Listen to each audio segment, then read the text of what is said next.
Napoleon हिल के अनुसार मानव मस्तिष्क जो कुछ भी सोचता और मानता है उसे हासिल कर सकता है। यह लगभग 100 साल पुराना कथन आज भी उतना ही प्रभावशाली है। क्या सिर्फ विश्वास ही सफलता की गारंटी है?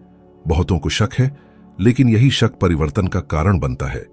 विजेताओं और हार मानने वालों में फर्क किस्मत का नहीं, बल्कि मुश्किलों के सामने जिद का है। कितनी बार किसी चुनौती के सामने हम लाचार होकर असंभव पर विश्वास करने लगते हैं। ज्यादातर लोग हार मान लेते हैं, कमजोरी से नहीं, बल्कि असुविधा को असंभव समझकर। थोड़ी सी थकान, जरा सा ठोकर लगना या आलोचना मिलते ही वे रुक जाते हैं। मगर किस्मत प्रतिभा या भाग्य से नहीं, बल्कि आगे बढ़ने के फैसले से बनती है। कितनी योजनाएं जोश के साथ शुरू हुईं, अधूरी रह गईं। कोई कोर्स बीच में छूट गया, कोई आर्थिक लक्ष्य नाकाम रहा, कोई सपना दफन हो गया। जो लोग ज्यादा हासिल करते हैं उनका राज है जिद पर कायम रहना, भले ही तुरंत सफलता की कोई गारंटी ना हो। अब्राहम लिंकन राष्ट्रपति बनने से पहले कई बार हारे, नौकरी गंवाई, दिवालिया हुए, दुख झेला और चुनावों में हार गए। फिर भी उन्होंने हार नहीं मानी। सोचिए, अगर उन्होंने हार मान ली होती, दुनिया अपने एक महान नेता से वंचित रह जाती। लगातार प्रयास एक ऐसी मांसपेशी है जो हर रोज छोटे छोटे फैसलों से मजबूत होती है। सुबह जल्दी उठकर व्यायाम करना, काम पूरा करना, $10 बचाना। लगातार प्रयास का हर कदम एक अटूट पहचान बनाता है। मगर दिमाग हमें धोखा देता है, थकान का बहाना बनाकर हार मानने के लिए उकसाता है। लेकिन यहीं परिवर्तन होता है, जब अंदरूनी आवाज रुकने के लिए कहती है और फिर भी हम एक कदम आगे बढ़ते हैं, तो हम असाधारण बन जाते हैं। सफल लोगों को देखिए, वे लेखक जिन्हें किताब छपने से पहले कई बार ठुकराया गया, वे एथलीट जिन्होंने चैंपियन बनने से पहले गुमनामी में कड़ी मेहनत की, वे उद्यमी जो साम्राज्य बनाने से पहले दिवालिया हुए। इसमें किस्मत का कोई हाथ नहीं, सिर्फ आगे बढ़ने का सचेत फैसला था। कितनी बार आपने किसी काम को बहुत मुश्किल समझकर छोड़ दिया? कितनी बार आपने खुद को कमजोर समझ लिया, जबकि बस एक कदम और बढ़ाने की जरूरत थी? तैयार होने या रोजाना प्रेरणा मिलने का इंतजार मत कीजिए। राज उत्साह में नहीं, बल्कि बिना इच्छा शक्ति के भी जारी रखने के फैसले में है। हर बाधा सीमाओं को पार करने का न्योता बन जाती है। आत्मविश्वास, अनुशासन और एक नई पहचान बनाती है। जो वादा करता है उसे पूरा करने वाला। लगातार प्रयास करने का फैसला मुश्किल है। इसमें दर्द, अस्वीकृति और अनिश्चितता का सामना करना पड़ता है, लेकिन यही अभ्यास विजेताओं को ढालता है। दुनिया को हार मानने वालों की नहीं, बल्कि आखिर तक कोशिश करने वालों की जरूरत है। जब आपका फैसला लेने का समय आएगा, आप आराम चुनेंगे या अपने लक्ष्य की ओर एक कदम और बढ़ाएंगे? उद्देश्य की स्पष्टता की कमी यात्रा में बाधा डालती है। निश्चित लक्ष्य के बिना हर बाधा असंभव लगती है। ज्यादातर लोग असंभवता के कारण नहीं, बल्कि मजबूत उद्देश्य के अभाव में हार मान लेते हैं। स्पष्ट कारण के बिना छोटी मोटी समस्याएं भी विशाल हो जाती हैं, लेकिन एक अच्छी तरह से परिभाषित उद्देश्य ईंधन की तरह काम करता है, थकान में भी आगे बढ़ने के लिए प्रेरित करता है। मार्टिन लूथर किंग को जेल हुई और सताया गया, लेकिन वे अपने उद्देश्य समानता के लिए दृढ़ रहे। वे आराम के लिए नहीं, बल्कि एक अटूट जुनून के लिए आगे बढ़े। यही बात जीवन के हर क्षेत्र में लागू होती है। ज्यादा पैसा कमाना या खुश रहना जैसे अस्पष्ट लक्ष्य पहली मुश्किल में ही कमजोर पड़ जाते हैं, जबकि अपने परिवार की सुरक्षा के लिए आर्थिक स्वतंत्रता हासिल करना या रोजगार पैदा करने के लिए उद्यम करना जैसे स्पष्ट उद्देश्य हर बाधा को अर्थ देते हैं। बलिदान दर्द नहीं, बल्कि प्रक्रिया का हिस्सा बन जाता है। अध्ययन बताते हैं कि स्पष्ट उद्देश्य वाले लोग आर्थिक, भावनात्मक और शारीरिक रूप से दुगुनी तक मुश्किलों को सहन करते हैं। कुछ लोग दिवालिया होने या बीमारी के बावजूद मजबूत बने रहते हैं, जबकि अन्य छोटी मोटी बाधाओं से ही टूट जाते हैं।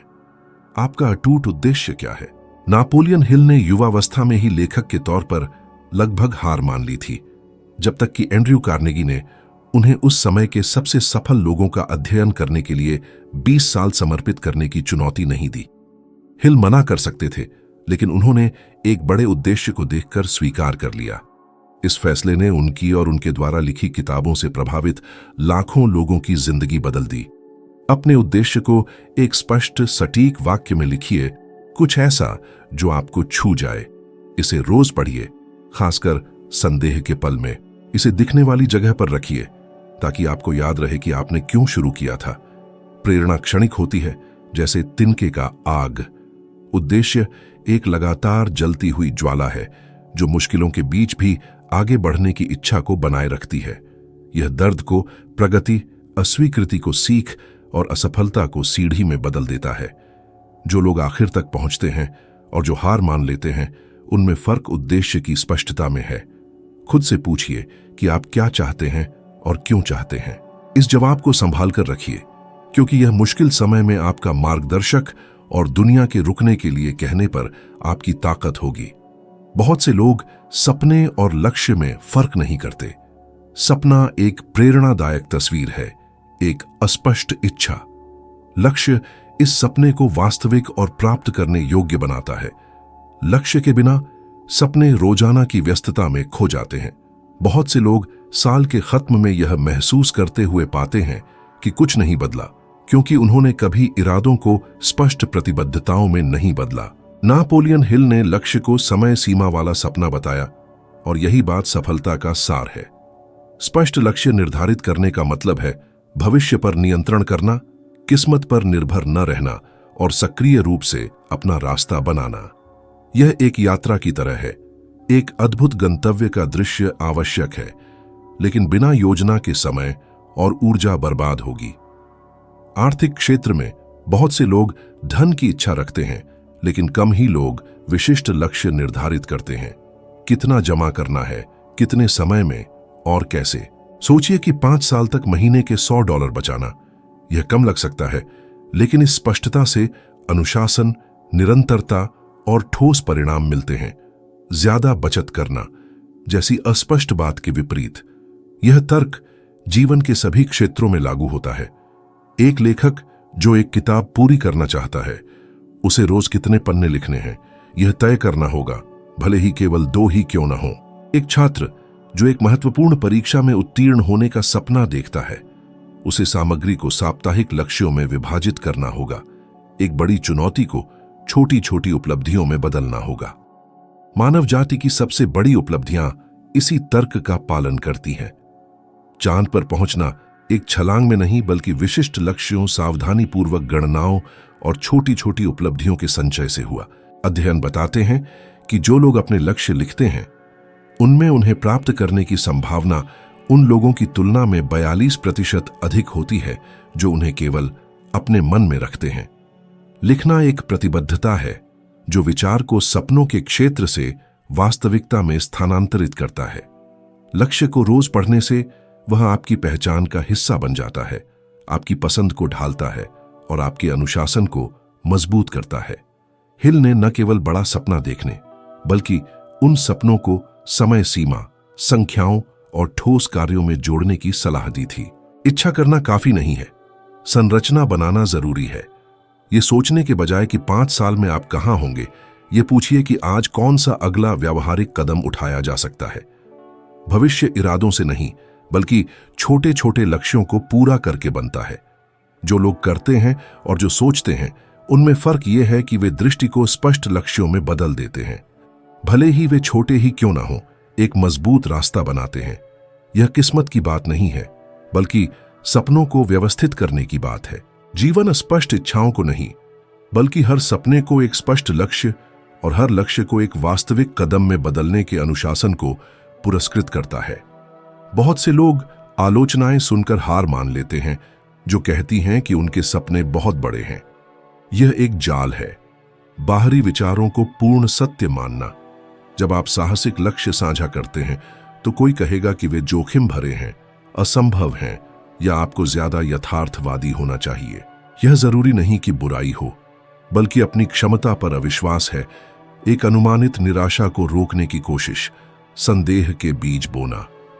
कोई भी आपके सपने में उतनी तीव्रता से विश्वास नहीं करेगा जितना आप करते हैं, और इसमें कोई समस्या नहीं है।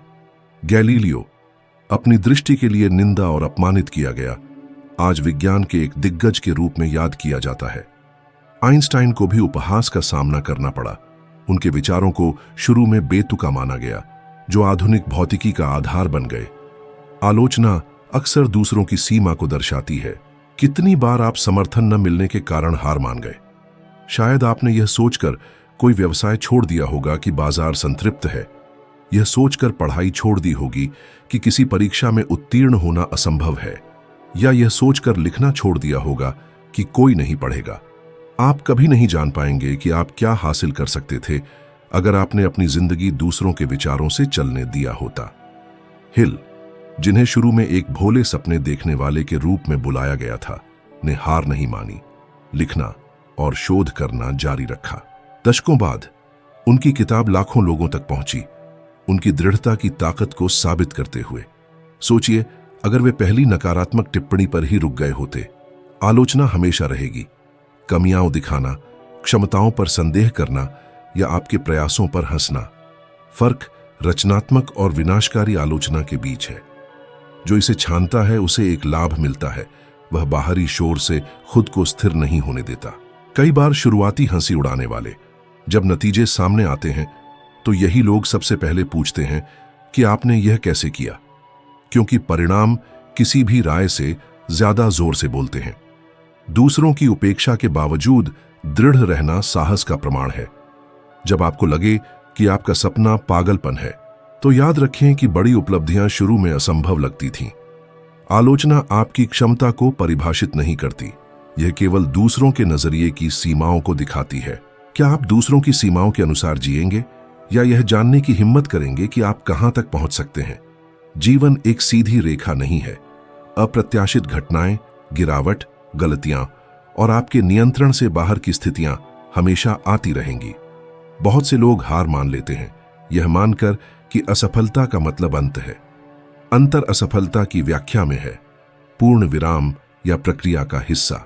एडिसन बल्ब बनाने के अपने प्रयासों में आलोचकों की हंसी के आगे हार मान सकते थे, लेकिन उन्होंने हर गलती को एक कदम आगे बढ़ाने के रूप में देखा। मैं असफल नहीं हुआ, मैंने केवल 10,000 ऐसे तरीके खोजे जो काम नहीं करते। यही लचीलापन है। यह दर्द को नजरअंदाज करने के बारे में नहीं है, बल्कि हर गिरावट को एक नया अर्थ देने के बारे में है। प्रत्येक बाधा आपकी ताकत को तराशने का एक परीक्षा है। विज्ञान ने सिद्ध किया है कि लचीले लोगों में अधिक भावनात्मक कल्याण और जीवन प्रत्याशा होती है। कठिनाइयां सज्जा नहीं बल्कि तैयारी है।